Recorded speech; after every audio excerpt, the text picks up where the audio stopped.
the longer or mow the stronger, from dawn till dark when the mowing grass is about. Or if you will plough against me, let us each take a yoke of tawny oxen, well mated and of great strength and endurance. Turn me into a 4-acre field, and see whether you or I can drive the straighter furrow. If, again, war were to break out this day, give me a shield, a couple of spears and a helmet fitting well upon my temples. You would find me foremost in the fray, and would cease your jibes about my belly. You are insolent and cruel, and think yourself a great man because you live in a little world, and that a bad one. If Ulysses comes to his own again, the doors of his house are wide, but you will find them narrow when you try to fly through them. Eurymachus was furious at all this. He scowled at him and cried, "You wretch, I will soon pay you out for daring to say such things to me, and in public too. Has the wine been getting into your head, or do you always babble in this way? You seem to have lost your wits because you beat the tramp Iris." With this he caught hold of a footstool, but Ulysses sought protection at the knees of Amphinomus of Dulichium, for he was afraid. The stool hit the cupbearer on his right hand and knocked him down. The man fell with a cry flat on his back, and his wine jug fell ringing to the ground. The suitors in the covered cloister were now in an uproar, and one would turn towards his neighbor, saying, "I wish the stranger had gone somewhere else, bad luck to him, for all the trouble he gives us. We cannot permit such disturbance about a beggar. If such ill counsels are to prevail, we shall have no more pleasure at our banquet." On this Telemachus came forward and said, "Sirs, are you mad? Can you not carry your meat and your liquor decently? Some evil spirit has possessed you. I do not wish to drive any of you away, but you have had your suppers, and the sooner you all go home to bed the better." The suitors bit their lips and marveled at the boldness of his speech, but Amphinomus the son of Nisus, who was son to Oretius, said, "Do not let us take offense, it is reasonable, so let us make no answer.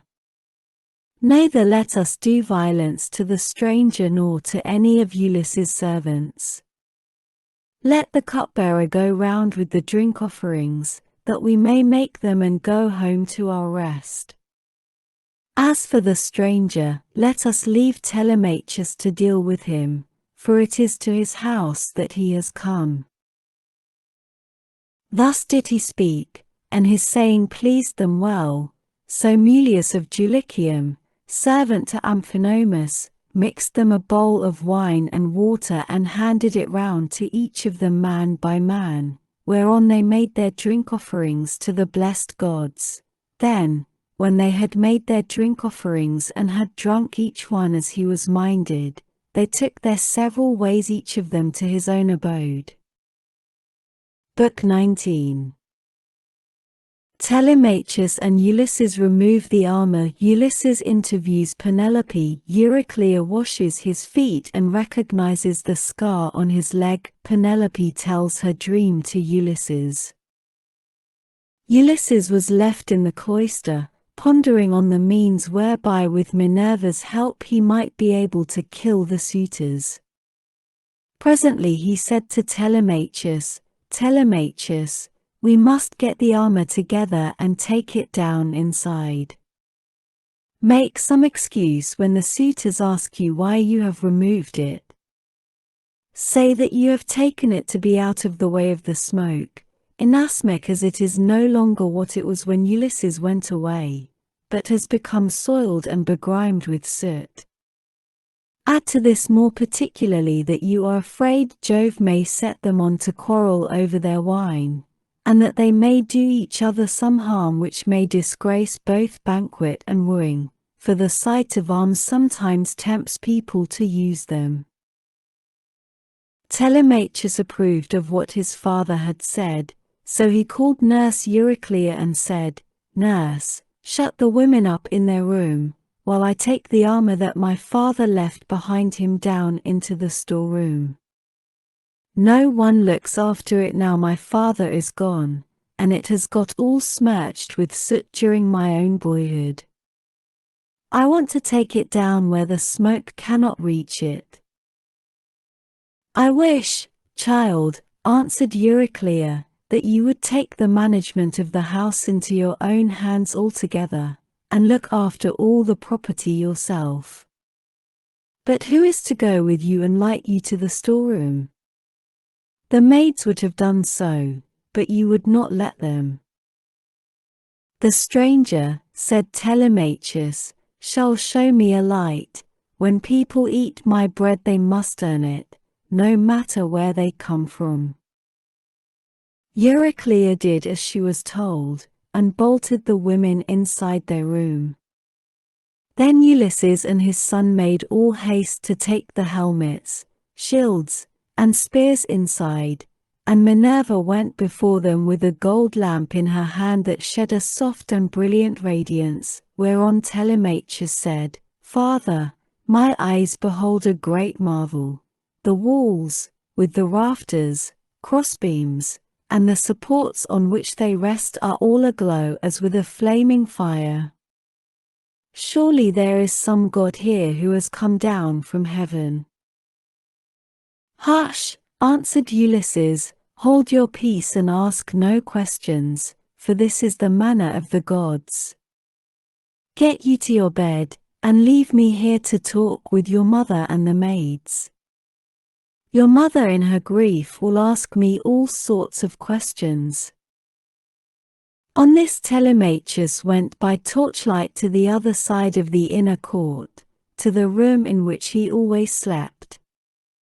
There he lay in his bed till morning, while Ulysses was left in the cloister pondering on the means whereby with Minerva's help he might be able to kill the suitors.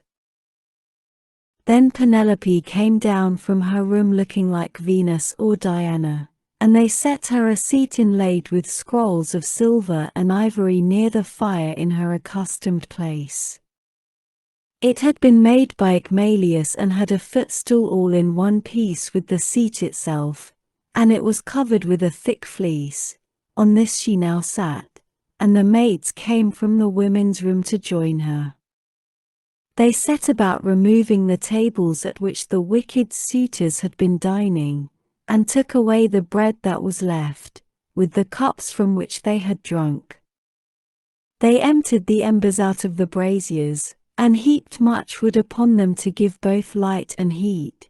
But Melantho began to rail at Ulysses a second time and said, "Stranger, do you mean to plague us by hanging about the house all night and spying upon the women? Be off, you wretch, outside, and eat your supper there, or you shall be driven out with a firebrand." Ulysses scowled at her and answered, "My good woman, why should you be so angry with me?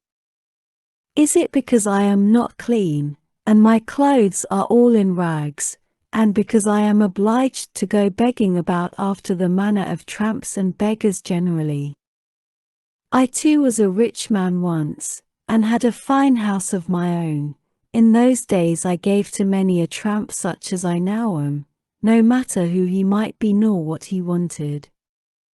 I had any number of servants, and all the other things which people have who live well and are accounted wealthy, but it pleased Jove to take all away from me. Therefore, woman, beware lest you too come to lose that pride and place in which you now wanton above your fellows. Have a care lest you get out of favor with your mistress, and lest Ulysses should come home, for there is still a chance that he may do so. Moreover, though he be dead as you think he is, yet by Apollo's will he has left a son behind him, Telemachus, who will note anything done amiss by the maids in the house, for he is now no longer in his boyhood."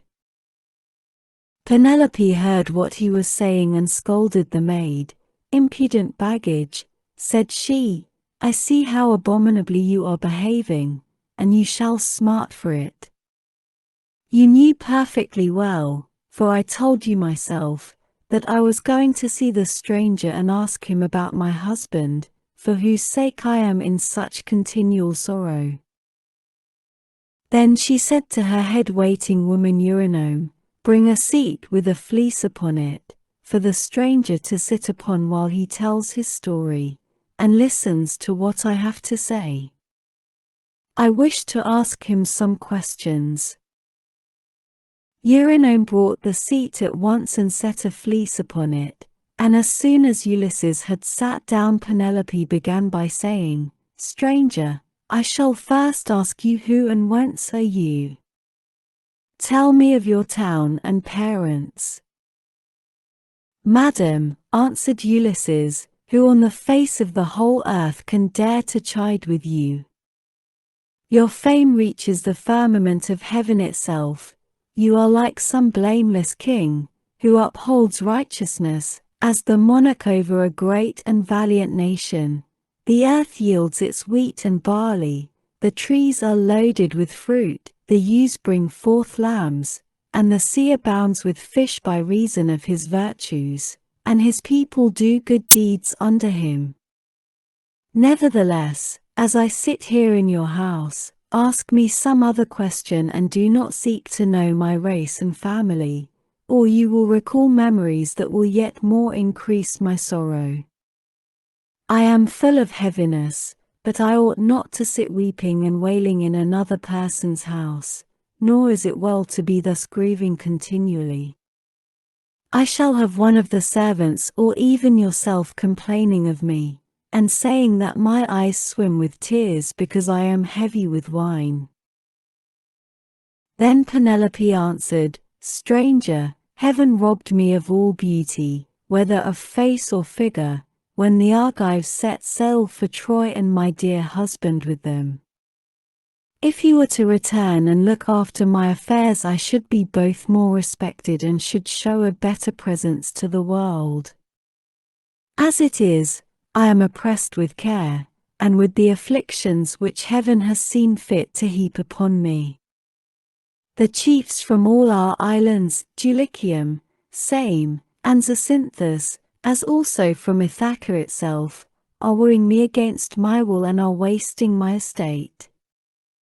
I can therefore show no attention to strangers, nor suppliants, nor to people who say that they are skilled artisans, but am all the time broken-hearted about Ulysses. They want me to marry again at once, and I have to invent stratagems in order to deceive them. In the first place, heaven put it in my mind to set up a great timber frame in my room, and to begin working upon an enormous piece of fine needlework. Then I said to them, Sweethearts, Ulysses is indeed dead. Still, do not press me to marry again immediately. Wait, for I would not have my skill in needlework perish unrecorded, till I have finished making a pool for the hero Let's, to be ready against the time when death shall take him. He is very rich, and the women of the place will talk if he is laid out without a pool. This was what I said, and they assented, whereon I used to keep working at my great web all day long, but at night I would unpick the stitches again by torchlight. I fooled them in this way for 3 years without their finding it out, but as time wore on and I was now in my 4th year, in the waning of moons, and many days had been accomplished, those good-for-nothing hussies my maids betrayed me to the suitors, who broke in upon me and caught me. They were very angry with me, so I was forced to finish my work whether I would or no. And now I do not see how I can find any further shift for getting out of this marriage. My parents are putting great pressure upon me, and my son chafes at the ravages the suitors are making upon his estate, for he is now old enough to understand all about it and is perfectly able to look after his own affairs, for heaven has blessed him with an excellent disposition. Still,